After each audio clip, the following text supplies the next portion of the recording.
the issue of Ukraine and Russia that is ongoing. Lower. Now, all leaders, there are many Nigerians that are, schooling in working in Ukraine. Oh yeah, learn of boy.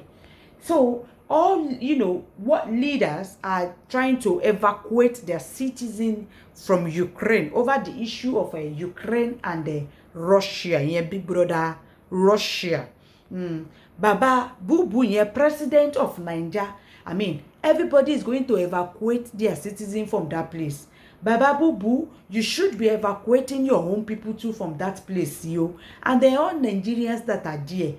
This shouldn't be an issue. Remember the issue of South Africa then.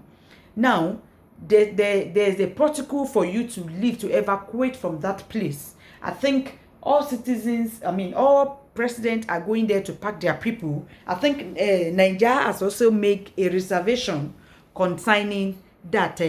And Baba Bubu, yeah, President Nigeria, please, don't go and put your mouth in this issue of Russia and Ukraine. Mr. Putin, if Baba Bubu say anything to you that if you don't cease fire or be cease war, he's going to come and start, helping Ukraine. Please, it is only him that is liable for such sentence. We are not putting our mouth in what does not, concern us. Baba Bubu, má lọ dá sọ̀rọ̀ tí wọ́n pè é sí o. Jọ̀ọ́ nítorí Ọlọ́run o, torí Putin ìyẹn kò wojú ṣe o. Because Putin has already, put mouth down that if anybody trespass into this matter, I'm going to start firing you, so nobody should put mouth in that matter already. And we all know pé àwọn Naija wọn ò lè jogun Boko Haram lẹ́ẹ̀lẹ́ẹ̀ bẹ́ẹ̀ yẹn débi pé wọ́n fẹ́ lọ máa ja ogun kan tí ò kàn wọ́n lọ́wọ́ tí ò kàn wọ́n lẹ́sẹ̀. Baba Bubu, don't go and sọ̀rọ̀ fún o. If you say anything, please Putin, it's only him you should hold, and his wife and his children. No, not all citizens of Nigeria. We don't have anything to. In fact, we don't even know that man. We don't know him. He does not even exist. He's not alive. That is another person entirely. So do not come and start bombing us. So because we don't know anything about it. So if you say anything that is not supposed to say, please deal with him only. Not everybody.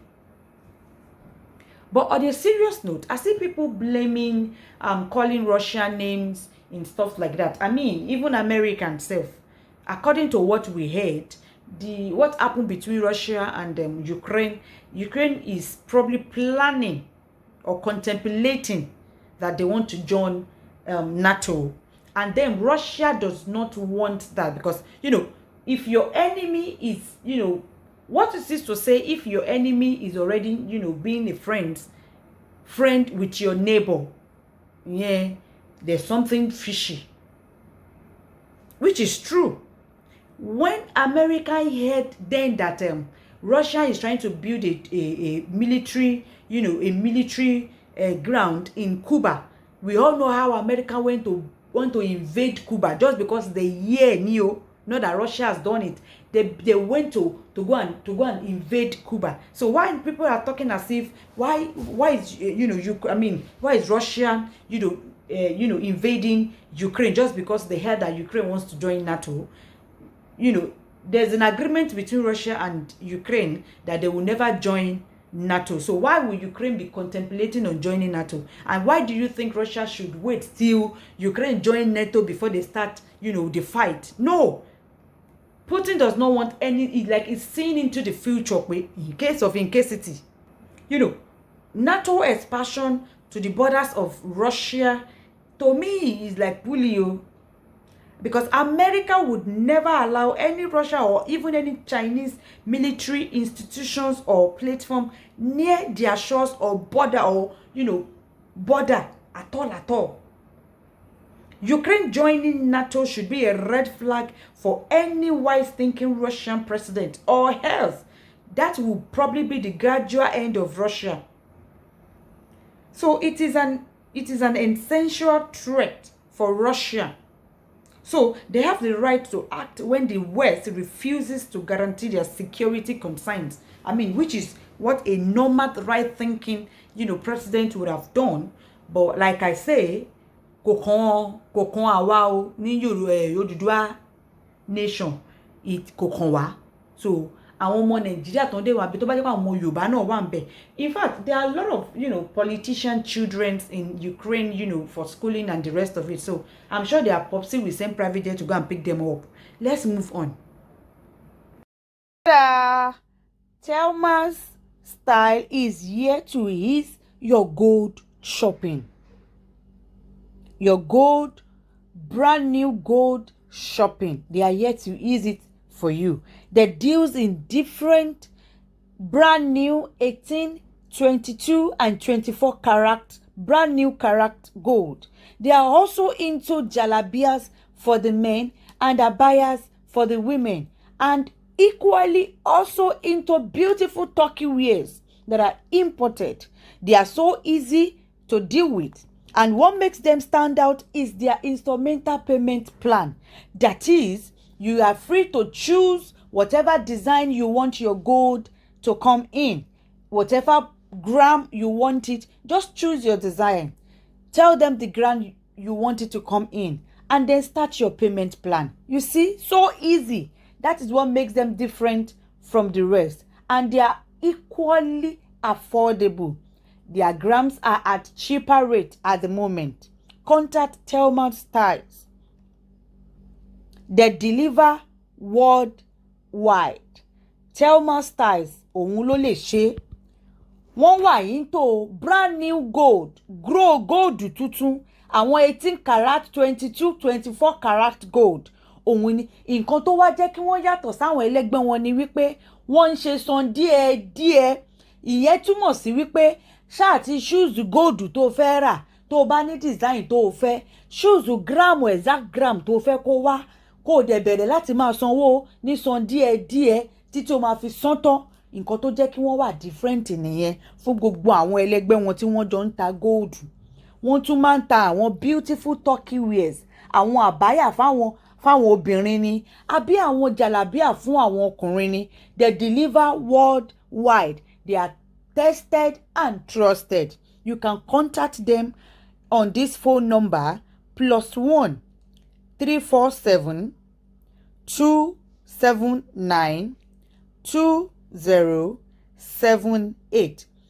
I'm going to drop their phone number down below in the comment section, or you can call me to get their number. Thelma Styles, òun ló lè ṣe. Tada! Hi guys, Sharon ti jumpsuit wáyé. Atẹ́gùn tó fẹ́ ló tún ti fẹ́ padà o. Àbẹ́ ìrì báyìí. Ìjì tó gbáṣọ lọ lọ́jọ́ kìíní àná, ìjì yẹn tún fa aṣọ padà o. Anyway,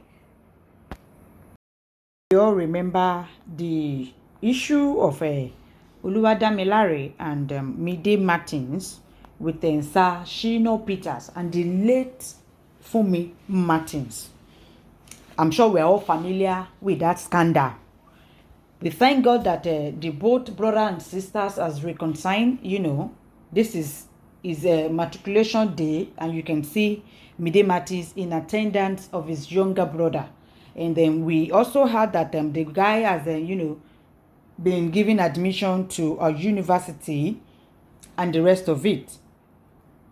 Concerning the issue of money, the money that was donated, for him, that we want to use to do a project. I'm sure you all know what the project is. There's not any update concerning the DNA that Sir Shino Peters was talking about the other times. There's no update about that.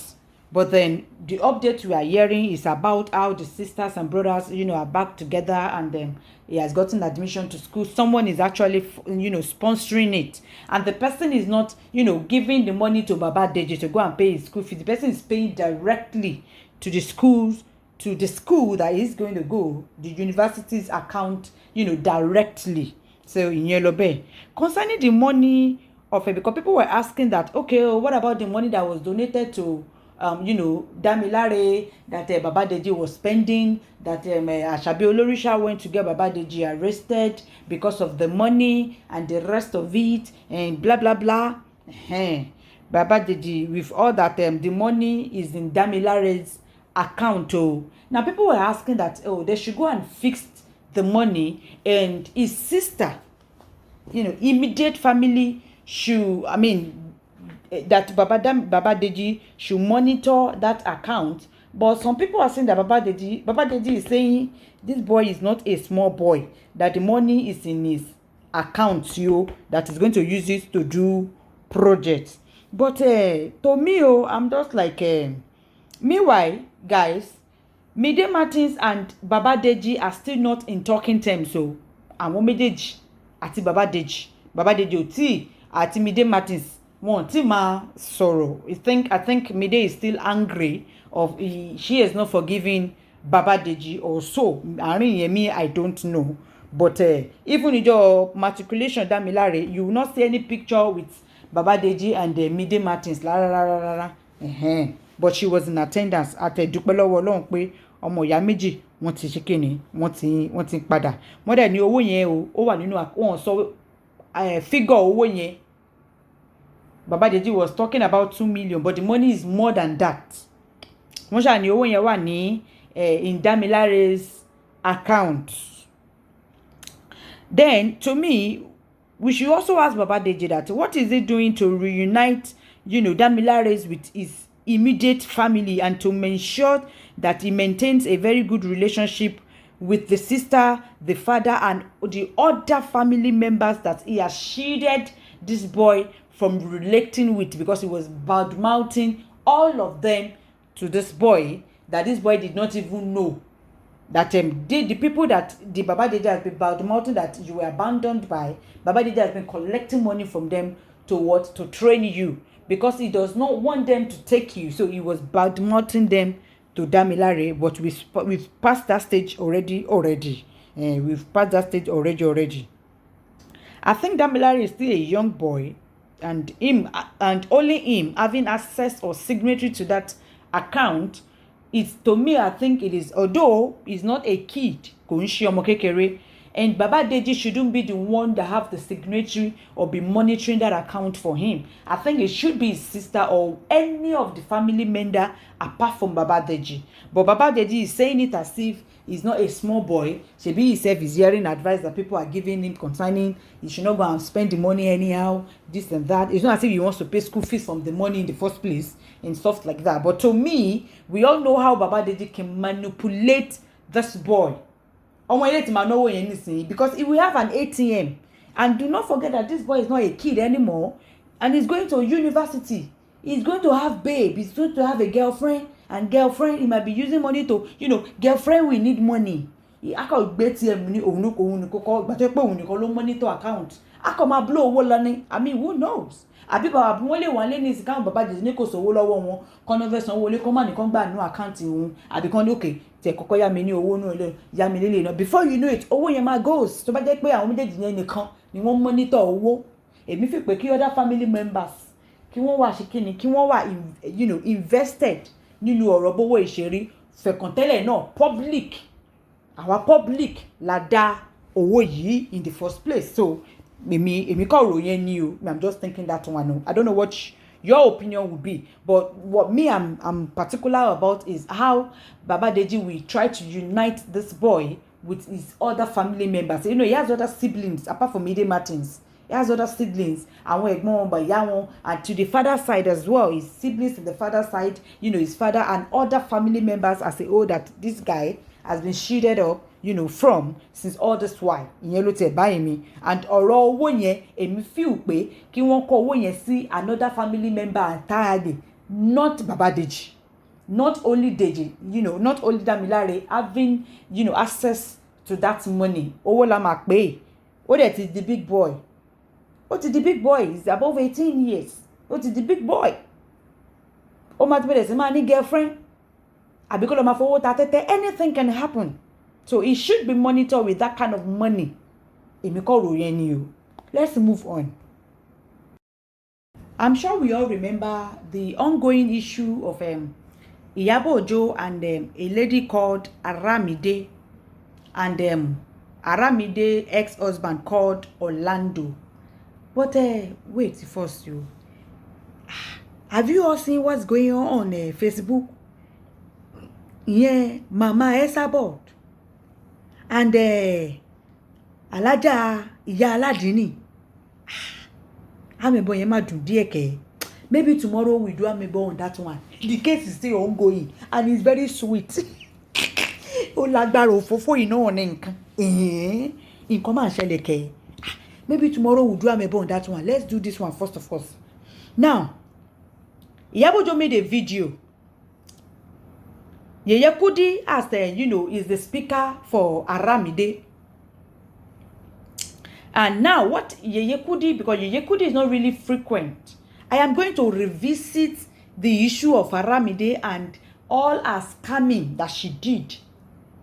And then the issue of she and her husband. But for today, let's talk about Iyabo and Aramide. Let's talk about that one.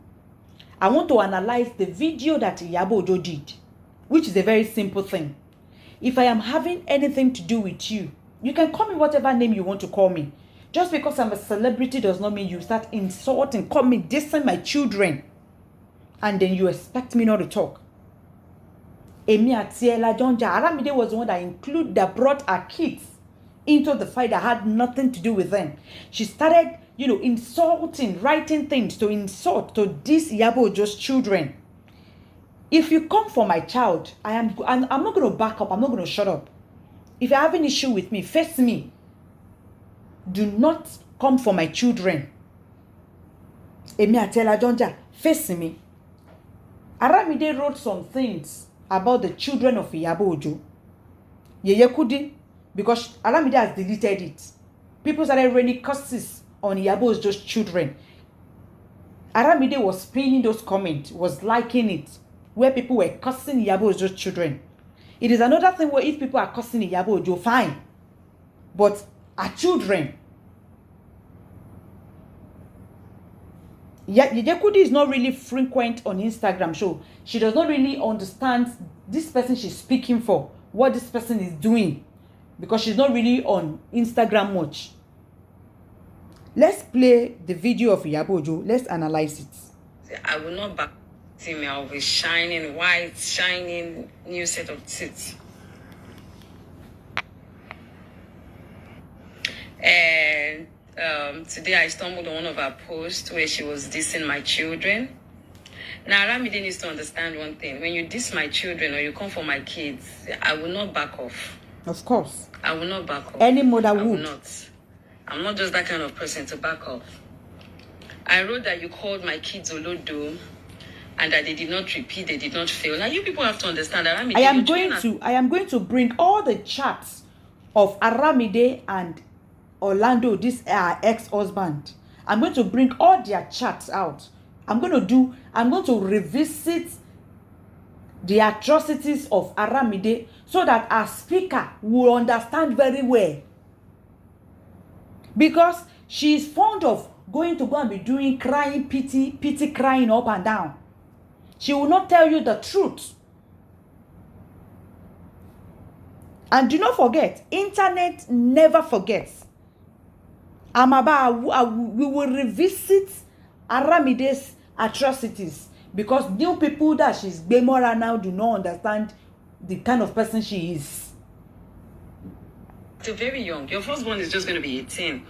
My firstborn is going to be 23. My secondborn is going to be 21. My kids are adult. You still have a baby 8 years old. When you try to compare children, you're joking. You're wasting your time. I know all this information you got it from Tosin Abiola, my ex-best friend.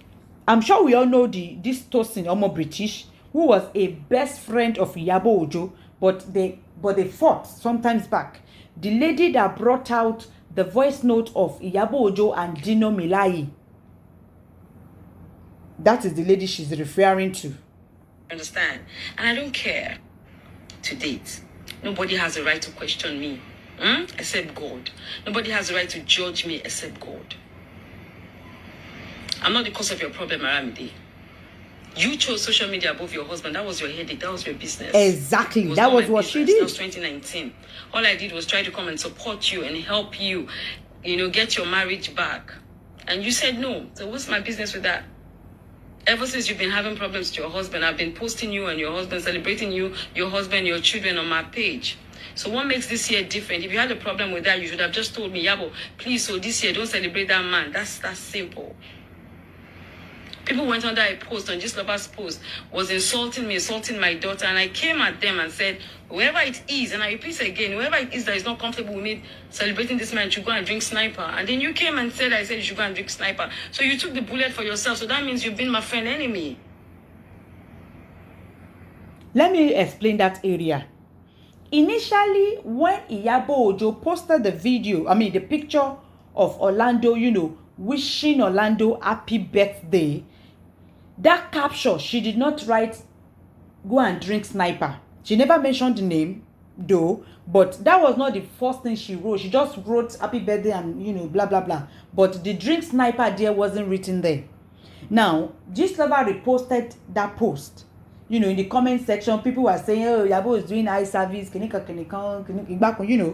saying a lot of things. Now, Iyabo went back to her own page where she posted the caption and the greeting of the man on his birthday and wrote, I want to go back down, she greet man, you call him sniper. She wasn't referring to Aramide or anybody. The person that she was referring to there was that her ex-boyfriend that she had issue with in Omo British. She understand Ben was Omo British, and I'm sure it is Omo British that went to meet Aramide. She was calling Iyabo Mba wí pẹ̀lú post pé kó lọ mú sniper. Omo British mọ̀ pé òun ni Iyabo Ojo ń ju òkú ọ̀rọ̀ sí. Ó mọ̀. I don't do two-face. I'm too blunt. I don't do two-face. I'm too real. You want me to fight your husband, you should have told me that. You want me to have an issue with your ex-husband, you should have told me that. I celebrated him last year, celebrated you last year. You didn't have a problem with it. If you had a problem with it, you would have told me. It's that simple. When you guys make up tomorrow, where do you want me to be? If I start fighting him because you're fighting him, then you make up tomorrow, then where would I be? Exactly. And so you go on your because page you are fighting your husband means that me, I should follow you to fight your husband. Is that making any sense? Nítorí pé òun bá ìyàwó ẹ̀, òun bá jà. You are fighting your husband. Then you expect me not to fight your husband. It doesn't work that way.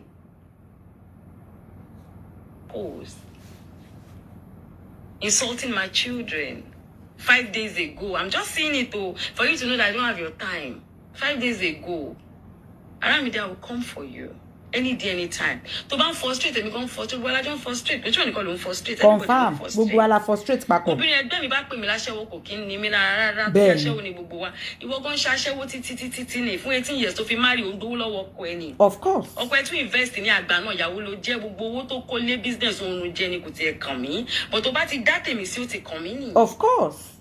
Pẹ̀lú gbogbo owó tó kọ ẹ náà lé lórí ó jẹ gbèsè ni ó sọ ready for 110. Bẹ́ẹ̀ni. Ó ń jẹ gbèsè. Ó jẹ́ o. Wàá bọ́ sórí láì wọ́n á máa sóúnjẹ wọ́n á máa jó bí apá tọ́kí. Bẹ́ẹ̀ni.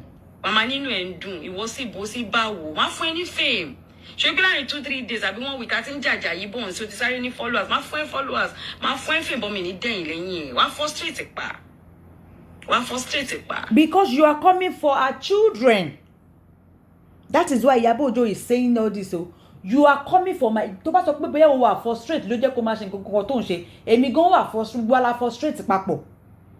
So ìwọ ló sọ̀rọ̀ di single mother èmi gan single mother tí mo ti ń tọ́mọ for how many years. Èmi àti ẹ lájọ mo kọ̀ọ̀kan sórí page mi ó sáré gbèjẹ pé wọ́n ni mò ń bá wí mi kò orúkọ ẹ̀ síbẹ̀ èmi àti ẹ àníjà ti tẹ́lẹ̀. Mo kọ̀ọ̀kan àwọn ọ̀tá mi ni mò ń kọ̀ọ̀kan sí àwọn ọ̀tá mi tí mo dẹ̀ ń kọ̀ọ̀kan sí mọ́ra wọn. Ìwọ dẹ̀ ṣe kíni o dẹ̀ grab ẹ̀. I didn't mention your name. So why would you think I'm talking about you? Me and you, we have no quarrel. When my mom was doing burial, you came to blog it. So even if you see me write something, you have my phone number. We have no quarrel. Iyabo, when Aramide wants to, blog about Iyabo Ojo's burial, she called Iyabo Ojo to tell Iyabo Ojo, I would like to blog your mom's burial. And that one said, okay, no problem, go ahead. So now, when did Iyabo Ojo did his her mom's burial? When is this issue happening? So they obviously won't need that to tell it. One the mama sorrow, but they are not enemy. Now, even if Iyabo Ojo, you see Iyabo Ojo writing stuff, probably you think she's talking to you. And then, it is not too much for you to call her, ṣé mi ni don't fi post ìbáwí àbí nǹkan kan bẹ́ẹ̀ yẹn. Adé ṣàlàyé pé, rárá o, àwọn tó ń bú mi lọ́dọ̀ Gistlover mà lè mí báwí. Ọ̀rọ̀ tó simple. But because it is not as if, I am very sure that it is probably the ex-friend of Iyabo Ojo that is going to go and be cooking it up for Aramide to come for Iyabo Ojo. O lè bọ́ àwọn ọmọ mi kò lọ, kò possible má dé lóhùn. Tó bá jẹ́ pé mi náà ni èmi àti Ella jọ ń jà, fèsì mi, bú mi, ṣe gbogbo kan tó bá fẹ́ ṣe, má mú táwọn ọmọ mi mọ́. Tó bá ti mú táwọn ọmọ mi mọ́, má bẹ́ẹ̀ drag ẹ o. Kò yẹ bẹ́ẹ̀ yẹn, má dé lóhùn Aramide, ó sọ fún ẹ ní owó rẹ inú mìíràn, wò mí ìwúrọ̀wó rẹ̀. Tó bá ń sọ nǹkan nípa mi tó ń sọ anything, mo lè má dá ẹ lóhùn, mo lè choose láti má dá ẹ lóhùn. But the moment you start coming for my children, àwọn tó ń tẹ wọn máa tọ̀ ẹ́ kú ni 25k ló ń gbà fún promotion, mẹ́tẹ́mi gbà fún promotion lórí page mi. Èmi àti òsínú level kan náà. Aramide. Bọ́lá tí bọ́lá ti fẹ́ bẹ̀rẹ̀. Kò sí nǹkan tó fẹ́ pè mí, mi fi ṣoríire. Mo nílé, mo nílẹ̀, mo ní dúkìá, mo ní gbogbo nǹkan. Wọ́n bí mi sínú ọlá, mo dàgbà sínú ọlá ni. Kò yẹ ìwọ tó bá tọ́kọ̀ ò bá bọ́ ẹ̀ ò tí ì jẹun. Èmi bọ́ ọkọ nígbà tèmi fọkọ. Aramide ó kéré owó ẹ̀ òbíntí. Ẹnu ẹ tó dàbí fùrọ̀ adìyẹ yẹn tó fi ń búyàn yẹn ó wẹ̀. Mi iṣẹ́ tó máa bú, èmi ò gbádùn. I wish you all can come and see when Iyabo Ojo was defending and supporting this Aramide, when Aramide was coming up and down. People drag Iyabo Ojo, drag her children for Aramide, this same Aramide. People drag Iyabo Ojo, drag her children then for this Aramide. Celebrity tó ń dákẹ́. You don't understand. Aramide, ẹjọ́ má mi record kíni ká bá mi play ẹ̀ fún. Ẹ̀yin olóyìnbó mi tẹ́ wà lórí social media má bínú, tí bá ti ń bínú báyìí mi ò ń sọ ìbò. Má dá gbogbo ẹ̀ pọ̀ ni. Aramide. How can you be coming for our children? Ó bẹ́ ó kéré owẹ́. Àwọn ọmọ tí ẹ ṣì kéré àti ìwọ̀n tó fẹ́ dà. Ó dẹ̀ ní sùúrù. Ó ń kánjú ni. Àwọn tó ṣe Abíọ́lá gan tó ń fún ẹ ní history lórí ọmọ mi. Jẹ́ sọ fún ẹ, àwọn gan ọmọ tí ẹ gan ṣì kéré. Bẹ́ẹ̀ bá ń fínà lábẹ́ mi, a máa fínà jáde síta. Tó sì ló ń fínà lábẹ́. Ẹ̀yin a máa fínà yẹn lábẹ́ mi, a máa fínà yẹn jáde fún yín. Èmi ò ràn yín. Mi ò ràn iṣẹ́, mi ò ràn mẹ́wàá ẹ̀, mi ò ràn wọ́n iṣẹ́. Kẹ́ pọ̀, kẹ́ lọ, kẹ́ gang up, kẹ́ tó 1 billion mi ràn yín iṣẹ́. Èmi ò ràn yín iṣẹ́, èmi kúrò ní tẹ̀lé máa ṣe dáadáa pẹ̀lú. Máa fún ẹ size Aramide. You are a failure. O kò mọ̀ ni, failure gidi ni ẹ́. Àwọn tó ń tẹ ó gbé l'Amẹ́ríkà kí ló Nàìjíríà làwa wà. Ìwọ tó bá fẹ́ bá mi ṣe competition kò wá òkè máa bọ̀ Nàìjíríà kò wá hustle níbi tó sì child's benefit tó sì student loan tó sì anything máa bọ̀ Nàìjíríà kó wá bá mi hustle. Tó bá ti bá mi hustle Nàìjíríà olè wá máa fagagbága pẹ̀lú mi. Ìwọ tó mà l'Amẹ́ríkà tó ṣe dá dúró sí Amẹ́ríkà tó claim refugee sí Amẹ́ríkà tó sì kọ̀kọ̀ tó ṣe tó divorce ọkọ ẹ̀ Nàìjíríà tó gba Amẹ́ríkà lọ tó lọ jẹ dá dúró tó lóun wá greener pasture tó débẹ̀ tó tẹ́ pé rádaràda ló ń ṣe kiri l'Amẹ́ríkà. Olo plug olórí burúkú ni bo lè ń ṣe tó rí kankan múlẹ̀ ò rí lé òun sùn kiri ni orí báwọn ọ̀rẹ́ tó ń disgrace ẹ kiri tó ń sọ pé ó dóko mo dóko àṣìmí wo lo ní lọ́wọ́ ojú òtí ẹ lọ́ fọwọ́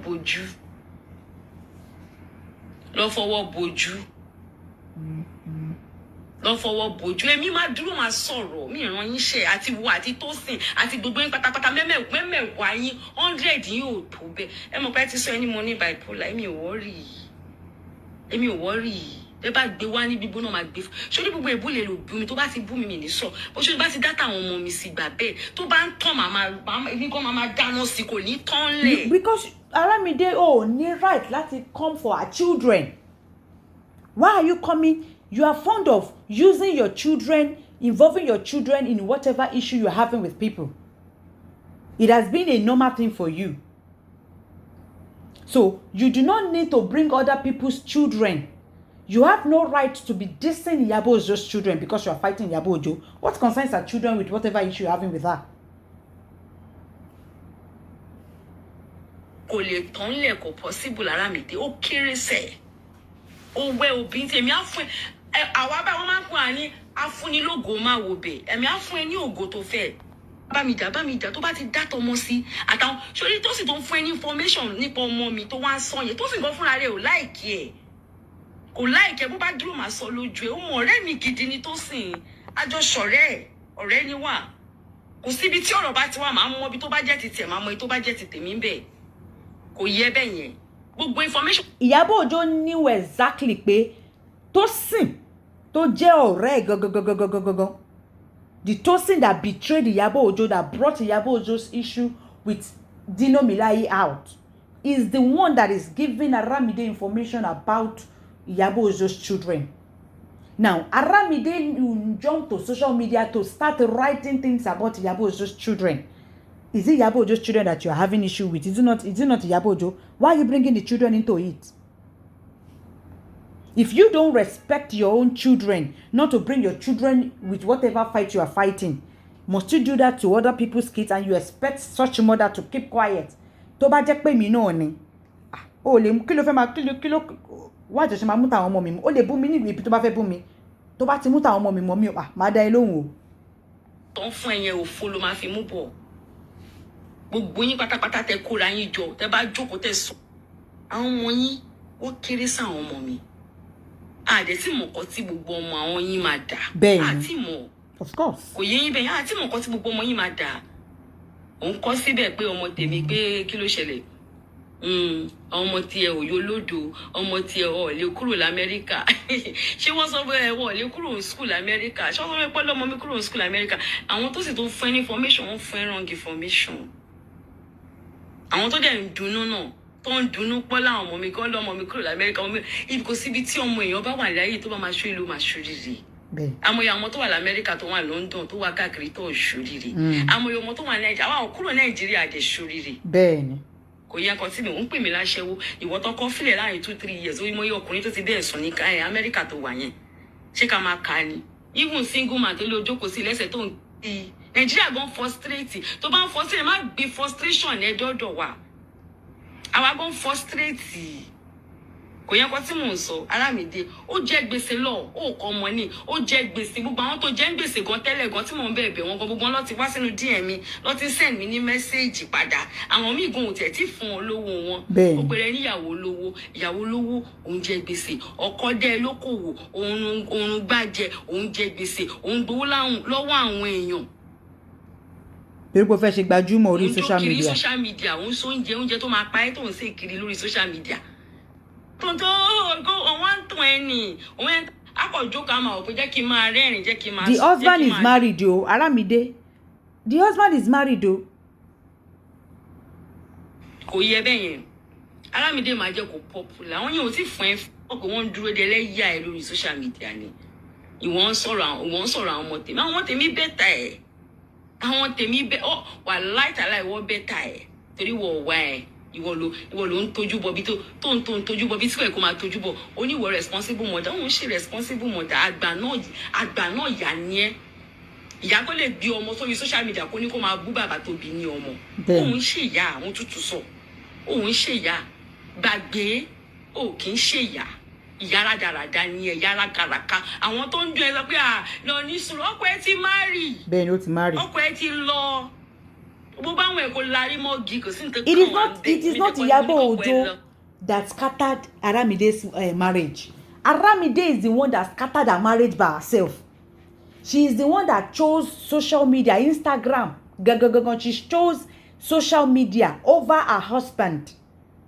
Òun ló bà ìgbéyàwó ilé ara ẹ̀ rú. She will bring her husband. She said it now. You will be, bringing your husband out and start tabling your husband issue with people you say they are your friends to start gossiping about your husband. Máa fi ọkọ ẹ ṣe yẹ̀yẹ́ láàrin ìwà táwọn ọ̀rẹ́ ẹ̀ wà máa dárò ọkọ ẹ lọ àbá máa fún àwọn ọ̀rẹ́ ẹ̀ wà máa gbà kán máa fún ọkọ ẹ ṣe yẹ̀yẹ́ wà máa dá yẹ̀yẹ́ ọkọ ẹ lẹ̀. Ìwọ Aramide fúnra rẹ̀ ló fọwọ́ rẹ̀ lé ọkọ ẹ̀ síta òun fúnra rẹ̀ ló choose social media ó wá ṣe tán ó wá bùmọ̀ lọ́wọ́ ó wá ń kékiri. Ó fi gbèsè frustrate man yẹn. Exactly you claim 18 years marriage ó pé o mọ ìyọkọ tó o bá mọ ìyọkọ ni o ò ní dúró ní ọkọ tó o pè ní 18 years kó wá jàdàdé social media adékòdèrè kó wá kí social media yẹn kó wá choose social media against your husband. You just came on social media and then your husband, fought you that he does not like the way you started, owing gbèsè. A jẹ́ pé owó tó kọ fún ẹ kò tó ẹ mọ́, o bẹ̀rẹ̀ sí ní máa jẹ gbèsè káàkiri nítorí pé o fẹ́ ṣe gbajúmọ̀ orí social media. Because you want to belong. O ń jẹ gbèsè kiri. You are not cutting your coat according to your size. So that owing gbèsè, borrowing from this one to pay this one, borrowing from that one to pay that one, advertising clothes that you don't have, people will pay, you will not send clothes. Because you want to you want to do gbajúmọ̀ on social media. You started bringing your children. Your husband cautioned you. I don't want my children on social media. You said no. Owing your children, opening your husband out for him. So people started dragging your husband. People you are owing money, dragging your children, dragging your husband, dragging your husband's mother. People started writing petition to where your husband is working for them to sack your husband. People started staging protests in front of your husband's office. The man started paying gbèsè. Every day. Your wife is owing me. Your wife is kini. You come out 2019, gbádùn social media. Of course, bó ṣe ṣẹlẹ̀ gangan ló ṣe sọ yẹn. Òfò ló máa ṣe lórí ọ̀rọ̀ àwọn ẹni tó bá ti mú tọmọ sí ìwọ tó bá bí ọmọ títa lè ṣoríire wàláì Ọlọ́run alájẹngbọ nítorí ẹni tó bá ti mú tọmọ sí ìwọ tó bá bí ọmọ tiẹ̀ tó wá jókòó tó wá ń sọ̀rọ̀ ọmọ lọ́mọ láì dá ò lè ṣoríire ìyá òfò nìyẹn ìyá rádaràda ní ẹ ò kí ń ṣẹni tó ẹ̀wọ̀n ń ṣẹni Nàìjíríà àjíkò adult méjì ń jà. frustration máa help ó máa frustrate jù bẹ́ẹ̀ lọ. Òye mi kọ́ mo rán ẹ̀ṣẹ́ pé kò divorce ọkọ ẹ̀ Nàìjíríà kò gba Amẹ́ríkà lọ kò lọ parọ́ kò lọ di refugee sí Amẹ́ríkà. Ìwọ ló Aramide ló divorce ọkọ ẹ̀. Iyabo had nothing to do with that marriage. And then you people that are saying that it is Aramide that made Iyabo to know the husband. So when Aramide and the husband had issue, Iyabo tried to settle the issue for them, and then the husband told Iyabo, this is what I want, and then Iyabo went back to Aramide and come back lọ́kọ ẹ̀ sọ pé òun fẹ́ o, ìwọ ìyàwó dẹ̀ sọ pé no, you cannot leave social media, this and that, and then she kept kò ṣá lè force yẹ, ó dẹ̀ gbé akẹ́, ó dẹ̀ fọkọ sílẹ̀. So she should not start fighting your husband because it is you that made her to know your husband. She wasn't friend with your husband, Aramide. But then she had a lounge. Iyabo only lounge. Fortunately, a friend that knows somebody called Aduke, which is like a younger sister friend to Iyabo Ojo, did a birthday with her husband. They know Orlando. Orlando came to that was when Orlando even knew Iyabo Ojo's lounge. And that is where, and that is it. It is not as if Iyabo Ojo continued to become, tight friend with the husband after the husband, had separation with Aramide. No, it didn't happen like that.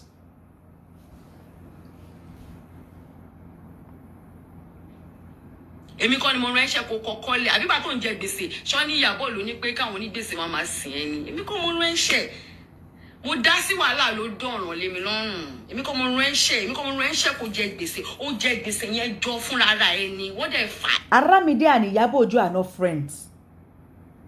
Ọ̀rẹ́ gan ni, they are not friends. Aramide and her husband is all those kind of people that like to, want to be close to famous people. That wants to be close to famous people. Àwọn ni wọ́n wá gbajúmọ̀ kiri. Wọ́n fà ìlọ́tún, wọ́n fà ìlọ́sì. Tó sì Abíọ́lá tó ń fún information yìí, òun gan ló sọ fún mi pé wọ́n fà ẹ́. Òun gangan ló jí mi. Kò yẹ. Nígbà tí ọ̀rẹ́ dẹ̀ sún mi káwọn onígbèsè ẹ̀ tán yé disturb mi. Òun náà ló ní pé kí n gbé ẹ sí mute kí n yé dá sọ́rọ̀ ẹ mọ́. Bí tó sìn, ó bá dúró wájú mi kò lè sọ pé òun ò sọ. Òun gangan ló sọ fún mi pé kí n dẹ̀yìn lẹ́yìn ẹ̀ tó sì Abíọ́lá tó ń fún information nípa àwọn ọmọ mi. Òun gangan ló sọ fún mi pé kí n dẹ̀yìn lẹ́yìn ẹ̀. Kò yẹ nǹkan tí mò ń sọ. So tó sì tó wá ń padà lọ bá sì tó ń fún information òfo ló ń fún yín. Kò sọ́nà tí bá dégbà láti tá àwọn ọmọ mi mo tá àwọn ọmọ mi wọ́n yege. Kò yẹ nǹkan tí mò ń sọ. Ìwọ níṣẹ́ kù sí lọ́wọ́. Ìwọ ló ń sunkún kiri pọ́kọ̀ fún ẹ lówó. Ọkọ̀ sanwó-ilé, ọkọ̀ sanwó. Oṣó ní mi kí n máa sunkún kiri. mi ò ní láti sunkún kiri nígbà tí mi ti ìdílé gan àwọn tó ń sanwó ilé mi wà lẹ̀ iṣẹ́ mi dẹ̀ wà lẹ̀ náà tó tún fún mi lówó kò yẹ kó sí wọ́n ló ń sunkún kiri èmi ò bẹ́ẹ̀ sunkún kiri ìwọ náà ló ní kọ́mọ 8 years old kó máa bú mi kọ́mọ 8 years old ó yẹ kí social worker kó gbọ́mọ lọ́wọ́ ẹ̀ ni òun ṣèyà gidi ó dẹ̀ kí n ṣèyàwó rere ó fẹ́ lídìí ok mo gbà èmi fẹ́ lídìí ìyàwó àbí kò sí wàhálà ìwọ náà fẹ́ nídìí ìyàwó yìí 18 years 20 years 50 years ó ṣáà fẹ́ẹ̀lì kò yẹ kó tí mi sọ bó ṣe nídìí ọmọ tó bá ṣọ́ra wà tún fẹ́ẹ̀ torí nǹkan tó ń gbélé àwọn ọmọ ẹ lọ́wọ́ yẹn kò burúkú ni. Aramide's 8-year-old daughter has an Instagram page. Going to comment section up and down, monitoring, stalking the father or the friends of of the father, reading comment, abusing, cursing people, elderly people, disrespecting people. I don't understand how a speaker is not seeing that. What kind of a mother is this? What is your children doing on social media? Saying anybody that your children will disrespect who is ever asking, you gave your children to do video to be cussing Iyabo Ojo. I mean, is that you? Even when she had issue with that, she brought those children out to social media for them to start insulting their father on social media.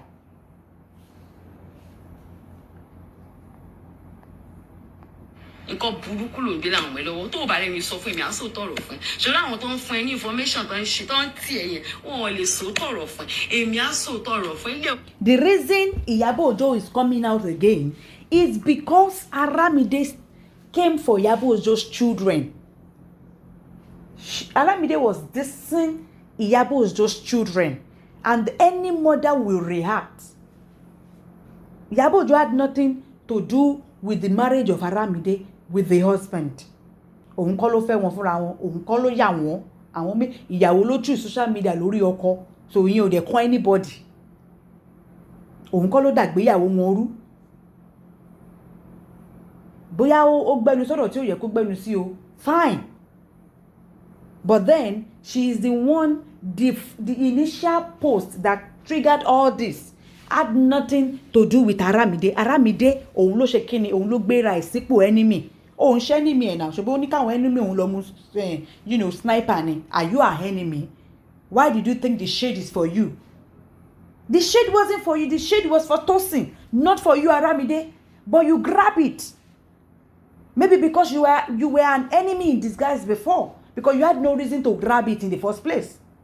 Nǹkan tẹ́yìn tí ẹ̀ sí lórí Instagram tẹ́ ẹ̀ understand nìyẹn. Ìgbà tí Iyabo Ojo kọ́kọ́ post kìíní yẹn kò kọ́ pé kéèyàn kan lọ mú sniper.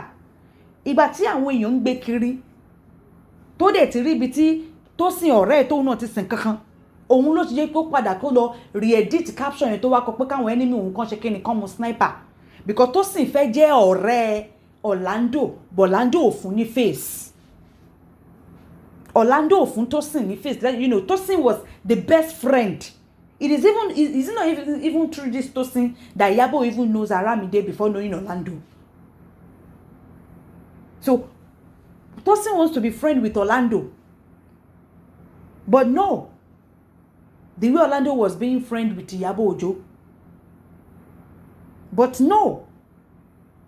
So ẹni tí Iyabo Ojo refer sí nínú post yẹn nìyẹn kó tó bá wọn kó lọ mú sniper. Not Aramide. People that are not on Instagram does not understand that gist very well. Let's move on.